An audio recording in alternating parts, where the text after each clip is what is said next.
नागलीपुर गांव में एक रहस्यमयी हवेली थी जहां से अजीबोगरीब फुसफुसाने की आवाजें आती थी। कहा जाता था कि जो भी वहां गया वह या तो पागल हो गया या फिर हमेशा के लिए गायब हो गया। अजय और उसके दोस्तों ने इस डरावनी हवेली के रहस्य को उजागर करने की ठानी, लेकिन जो उन्होंने वहां देखा उसने उनकी रूह तक कांपा दी। क्या वे इस श्राप से बच पाए या कर्ण पिचासिनी ने उनके कानों में अपना भयानक रहस्य फूंक दिया? सुनिए इस खौफनाक कहानी को, लेकिन सावधान रहें, कहीं आप भी उसकी फुसफुसाहट का शिकार न बन जाएं। तो चलिए शुरू करते हैं ये कहानी। सुदूर बसे छोटे से गांव नागलीपुर में, जहां सूरज ढलते ही सन्नाटा छा जाता था, एक पुराना और खंडरनुमा हवेली थी। यह हवेली कई दशकों से वीरान पड़ी थी और गांव के लोग इसे कर्ण पिशाचिनी की हवेली कहकर बुलाते थे। कोई भी व्यक्ति सूरज ढलने के बाद उस हवेली के पास से गुजरने की हिम्मत नहीं करता था, क्योंकि वहां से अजीबोगरीब आवाजें सुनाई देती थी, मानो कोई किसी के कानों में फुसफुसा रहा हो। गांव के बुजुर्गों का कहना था कि यह हवेली एक अभिशाप से ग्रस्त है। कोई भी व्यक्ति जो यहाँ रात गुजारने जाता अगले ही दिन पागल हो जाता या रहस्यमयी तरीके से गायब हो जाता। लेकिन आधुनिक सोच रखने वाले कुछ नौजवानों को इन सब बातों पर विश्वास नहीं था। उनमें से एक था अजय, जो शहर से गांव आया था। अजय को इन कहानियों पर हंसी आती थी। उसने ठान लिया कि वह इस हवेली के रहस्य को उजागर करेगा। गांव वालों ने उसे बहुत समझाया, लेकिन वह नहीं माना। आखिरकार एक रात वह अपने दो दोस्तों रवि और सौरभ के साथ उस हवेली में जाने के लिए निकल पड़ा। रात के करीब 11 बज रहे थे। तीनों दोस्त टॉर्च और कैमरा लेकर हवेली के अंदर दाखिल हुए। हवेली बहुत पुरानी और जर्जर हो चुकी थी। दीवारों पर अजीब से निशान बने हुए थे और फर्श पर धूल की मोटी परत जमी थी। जैसे ही वे अंदर बढ़े, उन्हें लगा कि कोई उनके कानों में धीमे स्वर में कुछ बोल रहा है। मत आओ, चले जाओ। अजय ने यह आवाज़ सुनी, लेकिन उसे लगा कि यह सिर्फ हवा का असर है। उसने अपने दोस्तों को भी समझाया कि यह सब उनकी कल्पना मात्र है। वे हवेली की तलाशी लेने लगे, लेकिन जैसे ही वो सीढ़ियों की तरफ बढ़े, रवि अचानक वहीं गिर पड़ा। रवि, क्या हुआ? अजय और सौरभ ने उसे उठाने की कोशिश की, लेकिन रवि का चेहरा सफ़ेद पड़ गया था। उसने कांपती आवाज़ में कहा कि मेरे मेरे कानों में किसी ने कुछ कहा। उसकी सांसें मेरे कानों के पास महसूस हुई।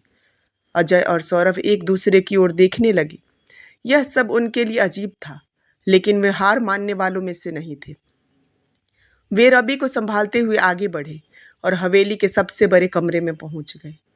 कमरे में प्रवेश करते ही उन्हें एक पुराना लकड़ी का संदूक दिखाई दिया। अजय ने जैसे ही उसे खोला तो उसमें से एक बहुत पुरानी किताब थी, जिसके पन्ने जले हुए थे।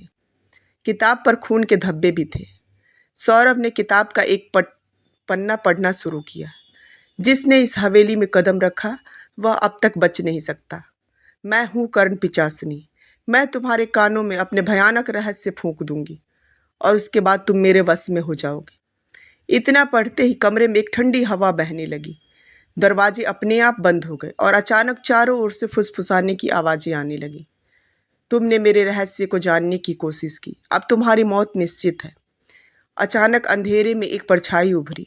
वह एक भयानक और डरावनी महिला थी, जिसकी आंखें चमक रही थी और उसके कानों के पास से काली धुंध निकल रही थी।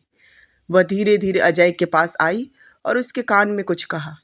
जैसे ही उसने यह सुना, अजय की आंखें उलट गई। उसका शरीर कांपने लगा और वह जमीन पर गिर पड़ा। सौरभ और रवि ने उसे उठाने की कोशिश की, लेकिन उसकी नब्ज गायब हो चुकी थी।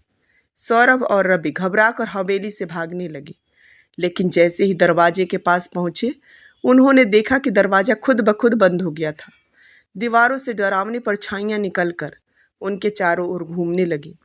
अचानक रवि के कानों में फिर वही फुसफुसाहट गूंजी और अगले ही पर उसने अपने सिर को जमीन पर पटक दिया।